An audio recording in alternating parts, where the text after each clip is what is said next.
Apabila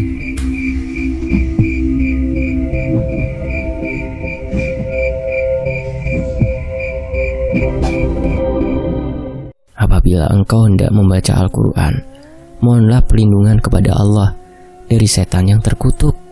Sesungguhnya setan itu tidak memiliki kekuasaan untuk mengganggu orang-orang yang beriman dan bertawakal kepada Tuhannya. Seiring dengan perkataan Pak Pardi tersebut, nampak kini Gio mengambil lembaran-lembaran kertas yang berisikan sketsa gambar dari atas meja dan menyerahkannya kepada Pak Pardi. Untuk sesaat lamanya, nampak Pak Pardi mencoba mengamati lembaran demi lembaran dari sketsa gambar tersebut. Pak Pardi, semua sketsa itu adalah gambaran dari mimpi serta kejadian nyata yang telah Engkus dan Irfan alami. Apakah semuanya itu ada kaitannya dengan masa lalu di rumah yang kini tengah ditempati oleh keluarga Engkus, Pak? Tanya Gio yang berbalas dengan pandangan mata Pak Pardi ke arah kertas gambar. Sepertinya memang ada keterkaitannya. Tapi untuk kasus mimpi yang telah Engkus alami ini, firasat saya mengatakan bahwa mimpi Engkus tersebut adalah sebuah bentuk dari pertalian ikatan batin. Jadi bisa dikatakan, mimpi itu akan hadir di saat Engkus merasakan adanya sebuah bahaya yang tengah mengancam keluarga Engkus. Dan bisa jadi, dari mimpi-mimpi yang telah Engkus alami itu, mimpi tersebut ditumpangi oleh sebuah energi lain yang mempunyai niat tertentu. Niat tertentu? Gumamku seraya menghirup asap rokok, lalu menghembuskannya ke udara. Ya, niat tertentu. Walaupun saat ini kita tidak mengetahui apakah niat tersebut baik ataukah buruk. Dan seperti apa yang telah Gio katakan tadi, bisa jadi energi tersebut berusaha memberitahukan sesuatu kepada Engkus. Dan itu bisa terhubung dengan masa lalu dari rumah yang kini ditempati oleh keluarga Engkus.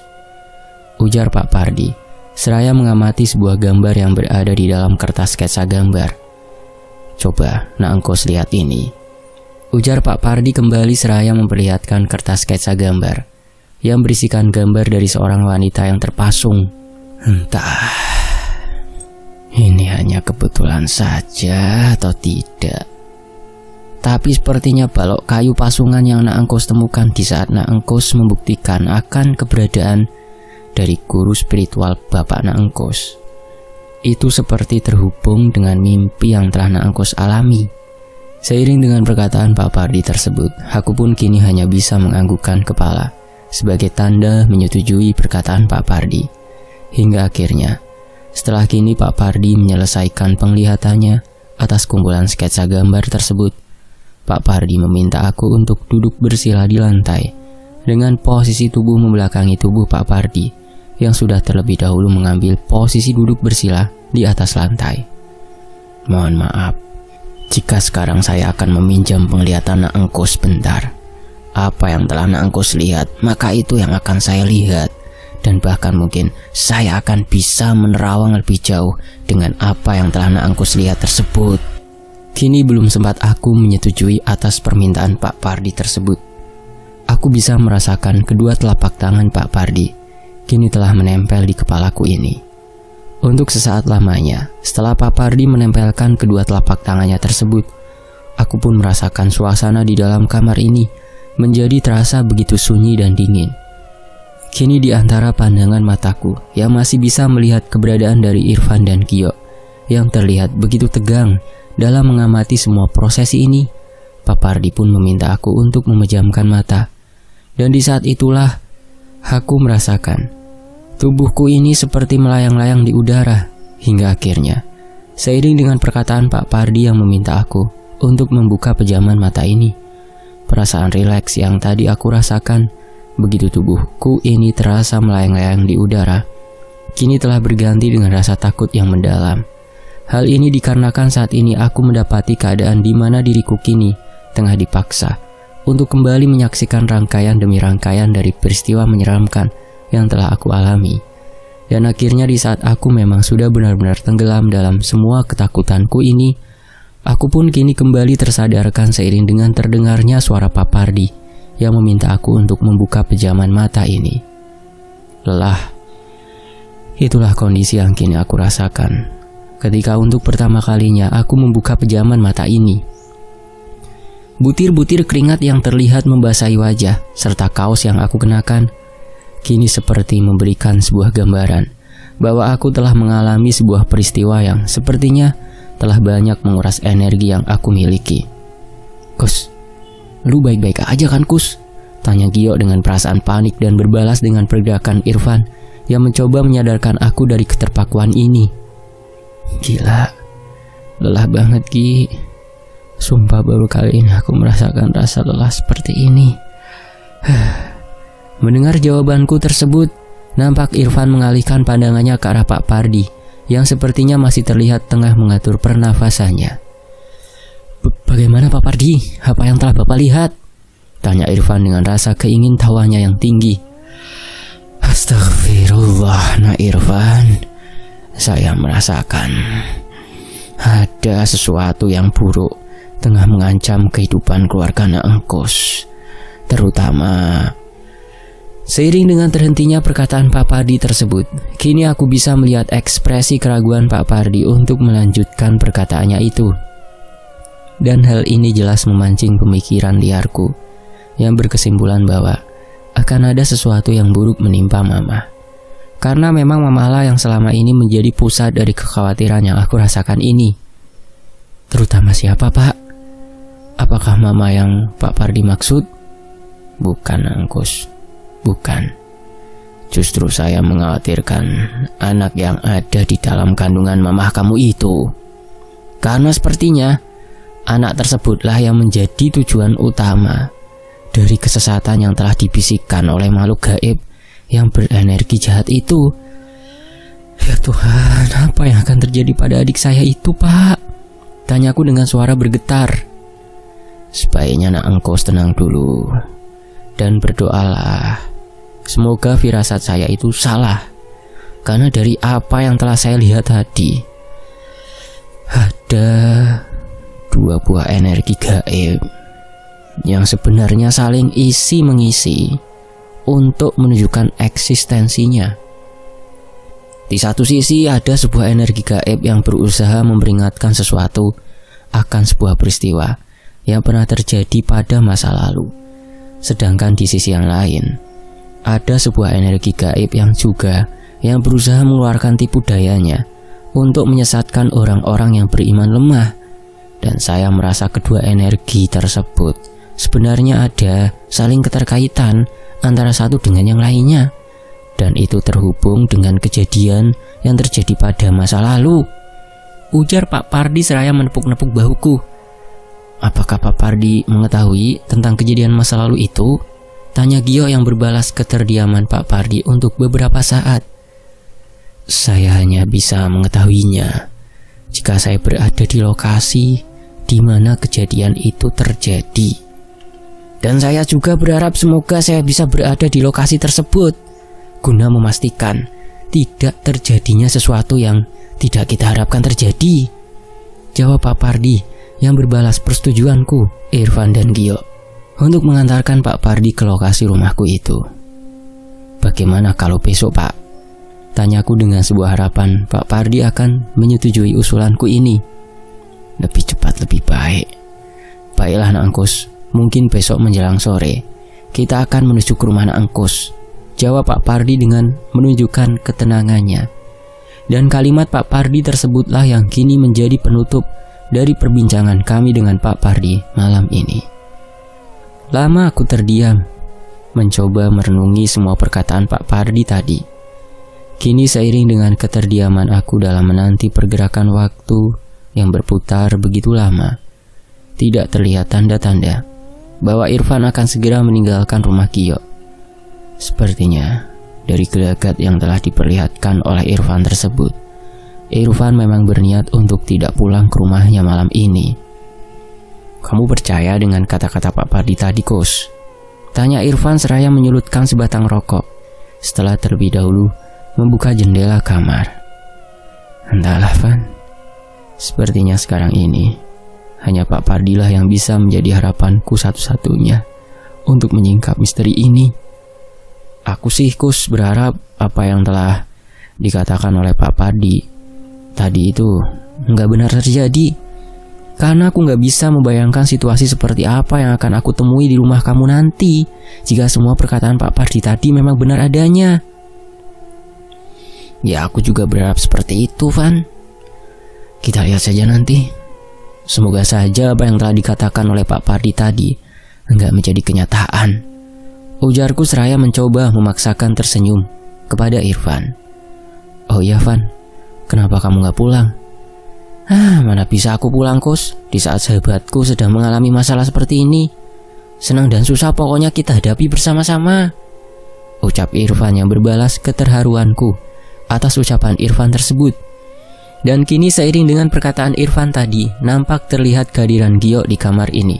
Setelah sebelumnya Gio mengantarkan Pak Pardi untuk pulang ke rumahnya.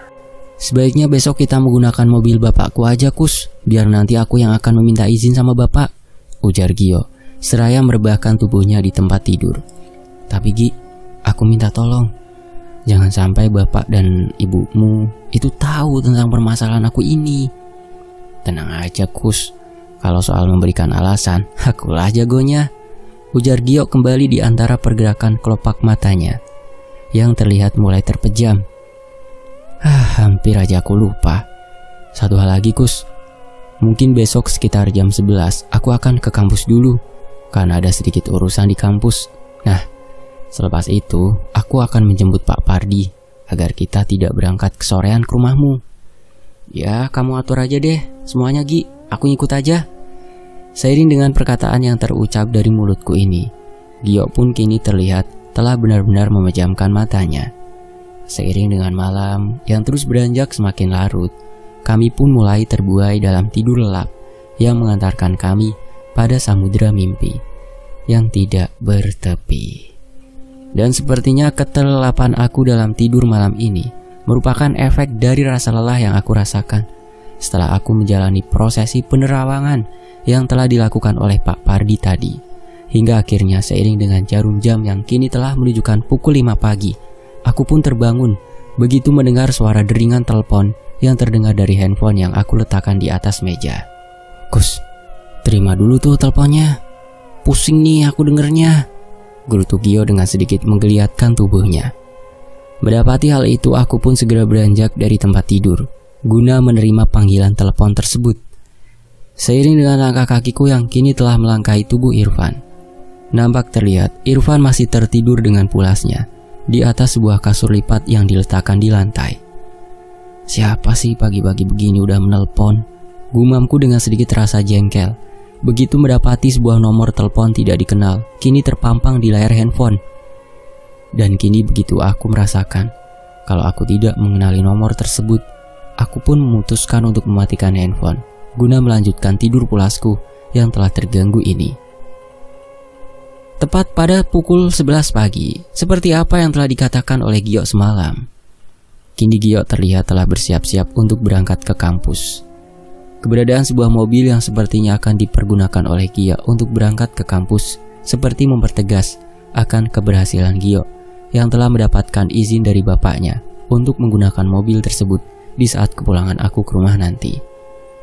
Kamu tunggu di rumah aja Kus, pokoknya sepulangnya aku nanti dari menjemput Pak Pardi, kamu udah harus siap berangkat, nggak pakai acara ngaret-ngaretan lagi, canda Gio yang berbalas dengan senyuman Irfan. Ya udah kalau begitu, aku juga pamit pulang dulu deh untuk berganti baju. Insya Allah jam 1 nanti aku udah sampai di sini lagi. Selang beberapa menit setelah perkataan Irfan tersebut, kini Gio dan Irfan pun telah beranjak pergi meninggalkan rumah. Mendapati hal tersebut, aku pun segera bersiap-siap untuk mempersiapkan diri guna kepulanganku ke rumah nanti. Kini di antara beberapa helai pakaian yang telah aku masukkan ke dalam tas, tanpa sengaja, pandangan mataku terarah pada handphone yang berada di atas meja.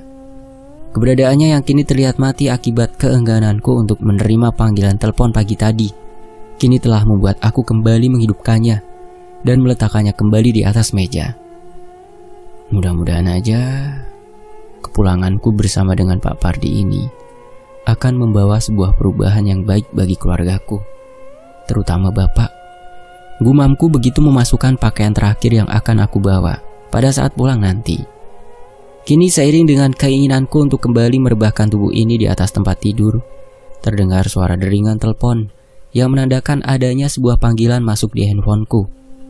Pasti Gio nih, ucapku seraya beranjak dari tempat tidur guna menerima panggilan tersebut. Dan seiring dengan keterfokusan mataku dalam memandang layar handphone, nampak tertera di layar handphone sebuah nomor asing yang tidak aku kenali. Kok hari ini udah ada 2 kali nomor asing yang menghubungi aku ya? Tanyaku dalam hati, karena mulai merasa janggal dengan semua panggilan masuk yang aku terima hari ini. Hingga akhirnya, di saat aku masih merasa ragu untuk menerima panggilan masuk tersebut, aku pun memutuskan untuk menerima panggilan itu. Dan di saat itulah aku mendapati suara dari seorang wanita yang sudah sangat aku kenal terdengar dari seberang sana. "Endah, ada apa Endah?" Tanyaku dengan rasa panik begitu mendengar suara Endah yang sepertinya tengah diliputi oleh kepanikan. "Kang, sebaiknya Kang pulang, Kang. Endah khawatir akan Entah hal ini terjadi karena gangguan komunikasi yang aku terima ataupun bukan, suara Endah yang terdengar semakin pelan kini mulai tersamarkan oleh suara-suara aneh yang terdengar. Dan hal ini jelas semakin menambah kepanikan yang aku rasakan. "Dah, tolong ulangin Dah, suara kamu gak kedengeran." "Endah sedang berada di luar, Kang. Endah hendak mencari bantuan. Akang cepat." Brengsek.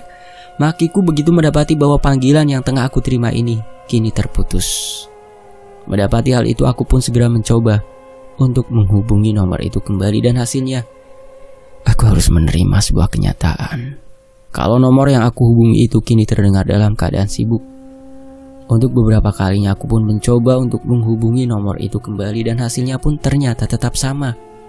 Nomor tersebut masih teramat sulit untuk dihubungi. Ya Tuhan, apa sebenarnya yang tengah terjadi? Tolong hubungin aku lagi Ndah, tolong, gumamku dengan harapan adanya kembali panggilan masuk dari Endah. Kini, seiring dengan penantian aku yang tidak kunjung juga menerima panggilan masuk dari Endah, aku pun memutuskan untuk segera menghubungi Irfan dan Gio guna mengabarkan perihal Endah yang telah menghubungiku. Seakan mengerti dengan kepanikan yang kini tengah aku rasakan, Gio dan Irfan pun menyetujui untuk mempercepat kepulanganku ini. Menit demi menit yang terus bergerak, kini seperti berlomba dengan rasa panik yang aku rasakan. Dan akhirnya, tepat pada pukul 1:30 siang hari, Gio dan Irfan pun telah kembali ke rumah beserta dengan Pak Pardi. Mendapati hal itu, seakan tidak ingin untuk berlama-lama lagi dengan kepanikan yang aku rasakan ini, aku pun meminta kepada Gio dan Irfan untuk segera berangkat menuju ke rumahku. Sumpah Van, perasaan aku benar-benar gak enak nih. Iya Kus, kita berangkat sekarang. Ki, biar aku aja yang bawa mobilnya, ujar Irfan yang sepertinya mulai terjangkiti oleh rasa panik yang aku rasakan ini. Tapi baru saja kini aku hendak menaiki mobil, sebuah deringan telepon yang menandakan adanya sebuah panggilan masuk kini kembali terdengar. "Bapak," gumamku dalam hati begitu mendapati sebuah nomor panggilan masuk yang kini tertera di layar handphone. "Siapa Kus?" Seiring dengan pertanyaan yang terlontar dari mulut Gio tersebut, aku pun segera beranjak menjauh guna menerima panggilan masuk. "Endah?" tanyaku dengan rasa bingung begitu mendapati sebuah suara wanita yang terdengar dari seberang sana. "Iya Kang, ini Endah." "Mama Kang, Mama." "Mama? Iya Mama, kenapa Endah?" tanyaku dengan suara meninggi. Mendapati hal itu, terlihat Irfan, Gio, dan Pak Pardi hanya bisa saling bertukar pandang dalam benak tanya.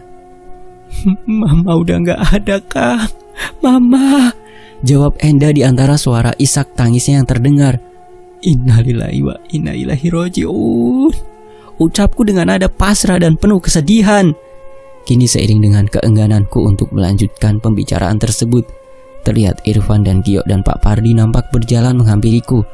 "Kos," tegur Irfan sambil menepuk telapak tangannya di bahuku.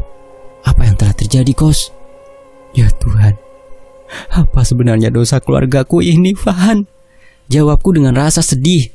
Mendapati responku yang seperti itu, terlihat Irfan, Gio dan Pak Pardi hanya bisa saling bertukar pandang dalam sebuah tanda tanya besar atas apa yang sebenarnya telah terjadi. "Siapa sebenarnya yang telah meninggal Kos?"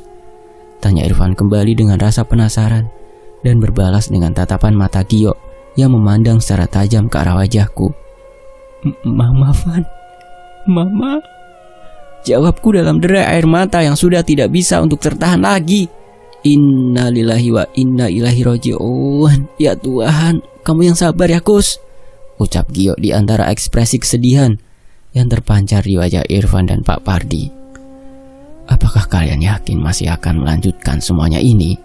Tanyaku dengan rasa khawatir atas keselamatan Gio, Irfan dan Pak Pardi jika mereka tetap memaksakan diri untuk melanjutkan perjalanan ini. Bagiku, apa yang telah terjadi kepada Mama saat ini cukuplah menjadi sebuah batas akhir dari proses penyingkapan misteri ini. Kita harus tetap lanjut, Nak Engkus. Jangan menyerah dengan keadaan ini. Ingat, masih ada bapak dan adik kamu yang mungkin masih berada dalam cengkraman energi jahat tersebut, jawab Pak Pardi seraya melayangkan rangkulan tangannya ke bahuku, lalu mengajakku untuk segera menaiki mobil. Seiring dengan laju kencang dari perjalanan kami yang menembus waktu, kami pun akhirnya tiba di tujuan sebelum hari beranjak gelap. Beberapa warga kampung yang terlihat tengah berada di rumahku nampak segera menyambut kedatangan kami ini dengan rasa duka cita yang mendalam. Yang sabar ya, Kang Engkus. Semua cobaan yang terjadi ini pasti akan ada hikmahnya. Oh iya, Kang Engkus, kami memang telah berinisiatif untuk menunggu Kang Engkus di rumah ini. Itu pun atas pemberitahuan Neng Endah yang telah memberitahukan kalau Kang Engkus akan tiba sore ini. Dan sekarang Neng Endah masih berada di rumah sakit, menyebutkan nama sebuah rumah sakit yang ada di Jawa Barat, ucap seorang warga kampung yang memberitahukan perihal alasan keberadaan mereka di rumah ini. Di rumah sakit? Tanyaku dengan sebuah harapan akan ada keajaiban. Iya, di rumah sakit untuk mengurus kematian Mama dan adik kamu. Tapi Kang Engkus tenang saja, sudah ada beberapa warga kampung yang menemani Neng Endah untuk mengurus itu semua. Lantas kalau Bapak sekarang ada di mana, Mang? Tanyaku kepada warga kampung tersebut. Bapak kamu itu sekarang ada di rumah Aki Calu. Mungkin Kang Engkus enggak mengenal siapa Aki Calu. Aki Calu itu seorang tokoh masyarakat di kampung kita ini, Kang. Dan beliau tadi berinisiatif untuk menahan bapak kamu di rumahnya karena... Untuk sesaat, nampak warga kampung tersebut merasa ragu untuk melanjutkan perkataannya. Karena apa, Mang? Sewaktu kami datang ke rumah ini atas permintaan Neng Endah, kami menemukan bapak Kang Engkus itu seperti orang gak waras. Beliau mengamuk dan memaki-maki kami sewaktu kami berusaha untuk mencari tahu keberadaan Mama Kang Engkus. Dan akhirnya, berdasarkan kecurigaan kami terhadap keadaan bapak Kang Engkus yang di tubuhnya terdapat banyak noda darah, kami pun memutuskan untuk memeriksa ke setiap kamar dengan terlebih dahulu mengamankan bapaknya Kang Engkus. Nah, di saat itulah akhirnya kami berhasil menemukan keberadaan Mama Kang Engkus yang berada di dalam salah satu kamar. Dan pada saat kami menemukan itu, kondisi Mama Kang Engkus sudah dalam kondisi sudah tidak bernyawa lagi. Bagaimana keadaan Mama saat ditemukan itu, Mang? Tanyaku yang berbalas dengan keraguan warga kampung tersebut untuk menceritakannya. Hingga akhirnya, setelah aku kembali memohon kepada warga kampung tersebut agar bersedia untuk menceritakannya, nampak kini warga kampung tersebut mulai menceritakan tentang keadaan Mama pada saat ditemukannya. Dan sungguh, apa yang telah aku dengar kali ini benar-benar seperti sebuah cerita yang sangat sulit untuk aku terima dengan akal sehat ini. Bagaimana mungkin Bapak bisa berlaku sekejam itu kepada Mama, seorang wanita yang telah sekian lamanya menemani perjalanan hidup Bapak di dunia ini. Tapi Kang Engkus, ada satu lagi keganjilan yang kami temui di saat penemuan jasad Mama Kang Engkus tersebut. Keganjilan? Keganjilan apa, Mang? Tanyaku memotong perkataan warga kampung tersebut. Di saat kami menemukan jasad Mama kamu, kami mendapati kalau jasad adik kamu yang sepertinya telah dikeluarkan secara paksa nampak tidak memperlihatkan adanya keberadaan tali pusar di tubuhnya. Pada awalnya kami berpikir kalau Bapak Kangkus telah memakan atau menyembunyikan tali pusar tersebut di dalam rumah. Tapi setelah kami periksa, ternyata kami tidak menemukan adanya tanda-tanda yang mengarah ke sana. Jawab warga kampung tersebut yang berbalas ekspresi keterkejutan Pak Pardi. Astagfirullah, anak Engkus, sepertinya memang ada yang tidak benar dengan semua kejadian ini. Lebih baik sekarang ini kita menemui bapak kamu dulu. Mudah-mudahan aja akan ada sedikit informasi yang bisa kita dapatkan dari bapakmu. Seiring dengan perkataan Pak Pardi tersebut, nampak kini suasana terasa begitu hening.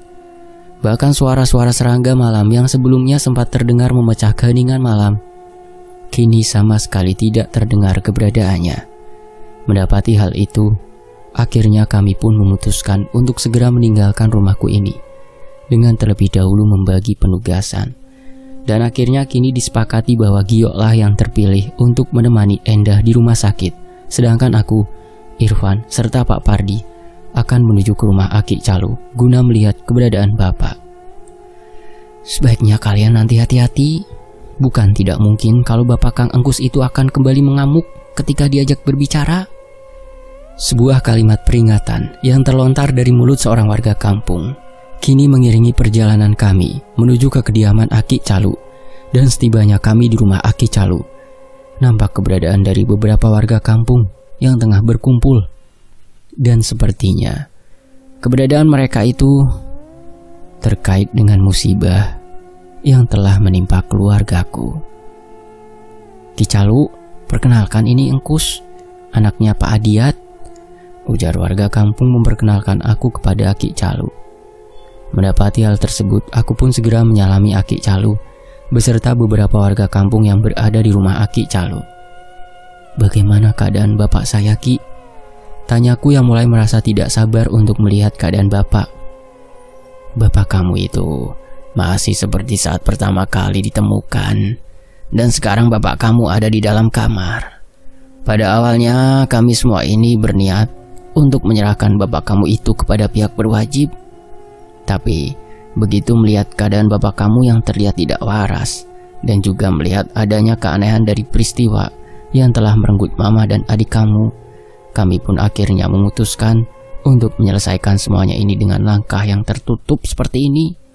Walaupun nantinya mungkin akan tercium juga oleh pihak berwajib, dikarenakan saat ini jasad dari mama dan adik kamu masih berada di rumah sakit, ujar Aki Calu yang berbalas sebuah pemikiranku yang mengatakan bahwa mungkin Aki Calu mengetahui tentang latar belakang dari rumah yang sekarang keluarga aku tempati. Mohon maaf Ki, kalau Aki izinkan, saya ingin menanyakan sesuatu kepada Aki tentang masa lalu dari rumah yang sekarang kami tempati itu, Ki. Apakah Aki mengetahuinya? Mendengar pertanyaan aku tersebut, nampak Aki Calu terdiam sesaat, hingga akhirnya Aki Calu pun mulai menjelaskan tentang latar belakang dari rumah yang telah keluargaku tempati itu. Ceritanya panjang, Nak Engkus, dan Aki juga mengetahuinya hanya sekedar saja. Dahulu itu pernah ada pasangan suami istri yang membangun rumah tersebut. Berdasarkan apa yang telah Aki dengar, pasangan suami istri tersebut bukanlah warga asli dari kampung ini. Mereka itu perantau. Pada saat itu bukanlah hal yang tidak mungkin bagi beberapa warga kampung untuk membangun rumah di sekitar kawasan hutan. Lantas apa yang telah terjadi dengan pasangan suami istri tersebut, Ki? Tanyaku yang mulai merasa tidak sabar atas penjelasan Aki Calu. Dari apa yang telah Aki dengar juga, pasangan suami istri tersebut adalah pasangan yang tertutup, dan mereka juga bukanlah warga yang mampu. Dahulu itu katanya pernah juga ada beberapa warga kampung yang kebetulan memang biasa beraktivitas di kawasan hutan tanpa sengaja mendatangi rumah mereka, dan di sana mereka hanya menemukan keberadaan dari suaminya saja, sedangkan istrinya mereka sama sekali tidak melihatnya. Terang Aki Calu yang berbalas dengan keterdiamanku untuk sesaat. Apakah ada yang mengetahui tentang keberadaan mereka sekarang ini, Ki? Entahlah, yang Aki tahu, mereka itu meninggalkan rumah itu begitu saja, tanpa berpamitan dengan beberapa warga kampung yang juga tinggal di kawasan hutan. Hingga akhirnya setelah rumah tersebut ditinggalkan, rumah tersebut kemudian dikelola dan diperbaiki oleh beberapa warga kampung hingga menjadi seperti sekarang ini. Kalau boleh saya tahu juga Ki, apakah bangunan kayu serta empang yang berada di halaman belakang itu merupakan bagian dari bangunan rumah yang lama? Yang kamu maksud itu bangunan kayu yang telah berubah bentuk menjadi kandang itu? Tanya Ki Calu berusaha memperjelas pertanyaanku. Iya Ki, betul. Setahu Aki, kalau bangunan kayu itu memang merupakan bagian lama dari rumah tersebut. Tapi kalau empang, sepertinya itu belum terlalu lama dibuat oleh Pak Atang dan kawan-kawannya.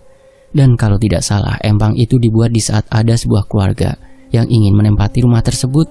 Dan itu juga tidak lama sebelum akhirnya keluarga tersebut memutuskan untuk pindah tanpa adanya sebuah alasan yang jelas. Atang dan kawan-kawan, mungkin mereka inilah yang telah menipu dan membawa kabur uang bapakku. Gumamku dalam hati begitu mendengar penjelasan yang terlontar dari mulut Aki Calu. Bersambung. Nantikan bagian berikutnya hanya di Fakta Sejarah.